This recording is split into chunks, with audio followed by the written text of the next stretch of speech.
สวัสดีค่ะพ่อแม่พี่น้องสวัสดีFCทุกท่านเนาะค่ะกลับมาพบมาพอกับเจตาพารวยคือเก่าค่ะในทางช่อง YouTube คลิปนี้เจตาก็จะวางแนวทางของลาวพัฒนาค่ะพี่น้องจะเป็นของวันที่4เนาะมื้อนี้เป็นวันอังคารที่4ค่ะเห็นอยู่นี่ประวัติของเจตาพารวยค่ะกับรับน้ำส้มกับเจตาของเจตาเข้าไปอยู่เด้อพี่น้องป้องปายทุกคนแล้วก็รับนำซุมรับสายด่วนเนาะค่ะเบิ่งของไผก่อนคลิปนี้จะมีอยู่7เสียนดังค่ะ7เสียนดังเจตาพารวยรับสายด่วนไทยมักหวยเลขล็อกหนองบัวเลขล็อกโฟกัสเพชรกับชอชัยชาญค่ะ7เสียนดังในคลิปนี้เนาะพี่น้องเจตาอ่านสื่อไปแล้วค่ะรอไปแคปหน้าจอมาของผู้ใดจัดของผู้นั้นค่ะชอบก็จัดขัดก็ผ่านเนาะเอาให้เบิ่งของเจตากรเนาะค่ะเบิ่งของเจตากรแนวทางใหม่สำหรับของมื้อนี้เนาะแนวทางใหม่สำหรับของมื้อนี้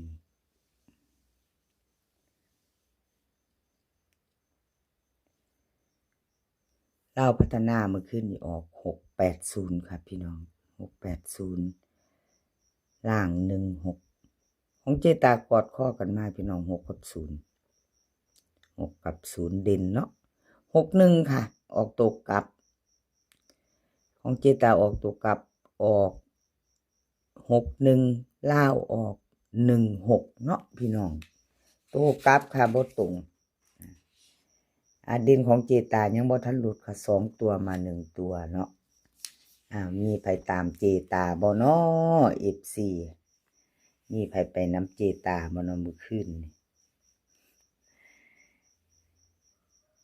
ไผใดก็ดีใจนำค่ะยังบ่ทันได้มาพิจารณามื้อนี้กับเจตาวันที่4เนาะค่ะวันที่4วันอังคารเด่นเจตาให้6กับ3ค่ะ2ตัว4หาง2ตัว4หาง6 7 6 8 3 4 3 5ค่ะเบิ้ล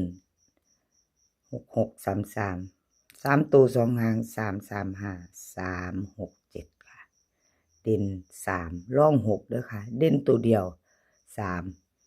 6 7กับ3 5ค่ะเน้น2ตัว3 3 5ค่ะ3ตัวบนของเจตาพยายามตามต่อแคปหน้าจอเด้อค่ะแคปหน้าจอไว้รุ่นมือแรงกับเจตาเนาะค่ะพี่น้องแคปหน้าจอไว้รุ่นมือแรงเอามาไปต่อค่ะกับรับสายด่วน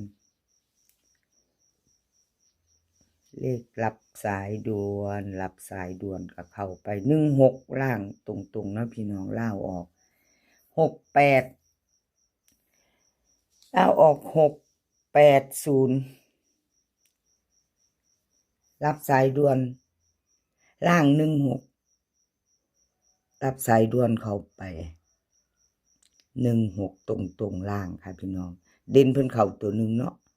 เด่นเข้าไป1ค่ะเด่นก็ยังบ่ทันหลุดค่ะวันที่31เพิ่นก็เข้าไปอยู่วันที่3ก็เข้าเนาะใครจะตามรับสายด่วนก็เตรียมแคปหน้าจอเนาะพี่น้องของเพิ่นเข้า2งวดค่ะเจตาให้เบิ่งประวัติแต่ละเซียนก็ให้เบิ่ง2งวดเนาะค่ะ2งวดเอามาต่อมือแรงมือใหม่ไปต่อเด่นค่ะ6กับ3 2ตัว4หาง6 5 6 7 3 5 3 6เบิ้ล6 6 3 3 3ตัวค่ะ6 3 5 3 3 6เด่น3ร่อง6ค่ะ2ตัว6 7กับ3 6ค่ะ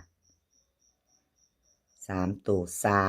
3 6แคปหน้าจอค่ะใครจะไปต่อกับรับสายด่วนกับขอบคุณรับสายด่วนหลายๆค่ะที่ให้แนวทางมาว่างทางช่องเนาะกับขอบคุณเป็นอย่างสูงมาไปต่อค่ะไทยมักหวยไท ท้ายมักหวยเพิ่นก็เข้าไปตะตูดินเนาะพี่น้องเข้าไปตูดินเข้าไปตัวเด่น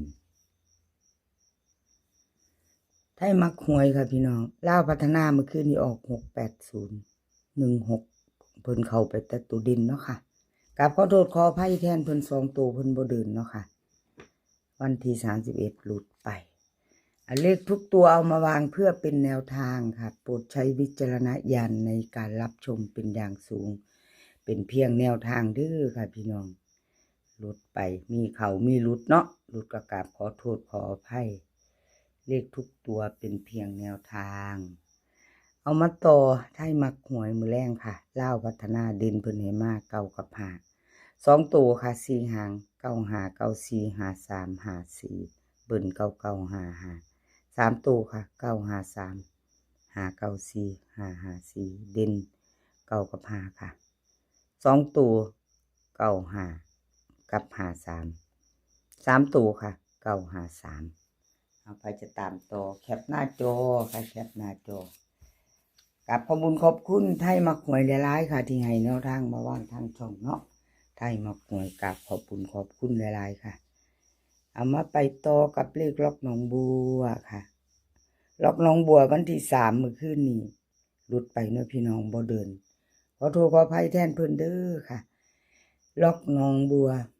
เลขล็อกหนองบัวบ่เข้า680 3ตัวบน16ล่างค่ะเบิ่งให้เบิ่งประวัติอีกงวดนึงเนาะหลุดทั้ง2งวดติดเลยค่ะเลขล็อกหนองบัว2งวดติดเพิ่นหลุดไปเจตาเป็นกำลังแรงใจให้คือเก่าค่ะครับขอบคุณล็อกหนองบัวที่ให้แนวทางมาว่างทางช่องค่ะไปต่อมือแรงวันที่4เนาะค่ะวันที่4 2 ทุ่มครึ่งก็เล่าออกเด่นค่ะ7กับ3เพิ่นให้มาเด่น7กับ3 2ตัว4หาง75 74 73 75 74 37 36ค่ะเบิ้ล77 33 2ตัวค่ะ3ตัว2หาง737 375เด่น7กับ3ทอกันเน้น75กับ37ค่ะ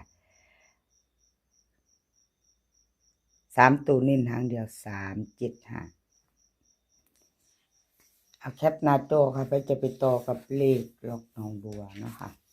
ใครจะไปต่อกับเพิ่นก็แคปหน้าจอแล้วไปต่อค่ะ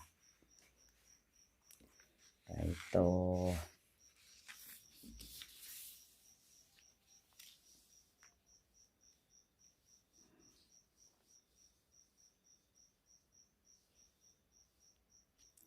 เลขล็อกโฟกัสรูดไปพี่น้องล็อกโฟกัสล่าวออก680ค่ะ16ล่างของเพิ่นบ่เข้าบ่เดินเนาะขอโทษขออภัย FC แทนเพิ่นหลายๆเด้อค่ะวันที่31เข้าไปแต่เด่นตัวหนึ่งเนาะเจตาเป็นกำลังแรงใจให้คือเก่า2งวดกัดรุด2งวดพี่น้อง2ตัวชัดเจนเนาะ2งวดกัดรุด2งวดเลขล็อกโฟกัสมาไปต่อมือแรงค่ะล็อกโฟกัสเพิ่นให้มาเด่น3กับ4ค่ะ2ตัว4หาง3 4 3 5 4 9 4 8เบิ่น33กับ44 3ตัวค่ะ3 4 9 4 3 5เด่น3กับ4ทอกันค่ะเน้น3 4กับ4 6 3ตัวเน้นหางเดียวค่ะ3 4 3 4 9 49ค่ะบ่มัน46เจตาเนาะจอบถ้าเว้าผิดครับขอโทษขออภัยเด้อพี่น้อง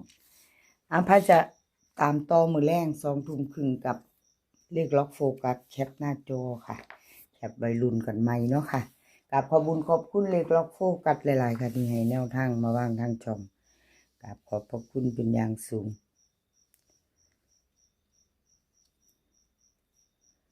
เอามาไปต่อเพชรก็เข้าไป8ตัวนึงค่ะพี่น้องเขาไปเด่น2ตัว3ตัว68016ของเพิ่นเขาไปเด่นตัวนึงเขาไป8เนาะค่ะขอโทษขออภัยแทนเพชรเด้อ2ตัวเพิ่นบ่เข้าบ่มาบ่เดินพี่น้อง อไปแทนเพิ่นเอามาไปโตมือนี้แนวทางใหม่วันใหม่ค่ะพี่น้องแนวทางใหม่วันใหม่ไปต่อกับอเพชรเด่นค่ะเพิ่นให้มา3กับ9 2ตัว4หาง3 2 3 1 9 5 9 4เบิ้ลค่ะ3 3 9 9 3ตัว3 9 4 3 3 2เด่น3กับ9 2ตัวค่ะ3 2กับ9 4เพิ่นเน้นให้2หางเนาะ3 9 4ค่ะ3ตัวหางเดียวเพิ่นเน้นให้ออเพชรแคปหน้าจอค่ะใครจะต่อกับเพิ่นพี่น้องใครจะต่อกับเพิ่นก็แคปหน้าจอเนาะค่ะไปต่อขอบคุณออเพชรหลายๆที่ให้แนวทางมาวางทางช่องเนาะค่ะต่อไปค่ะต่อไปชอชัยชาญก็รูดไปพี่น้องขอโทษขออภัยเล่าพัฒนาออกเป็นของวันที่368016รุดไปค่ะชอชัยชาญ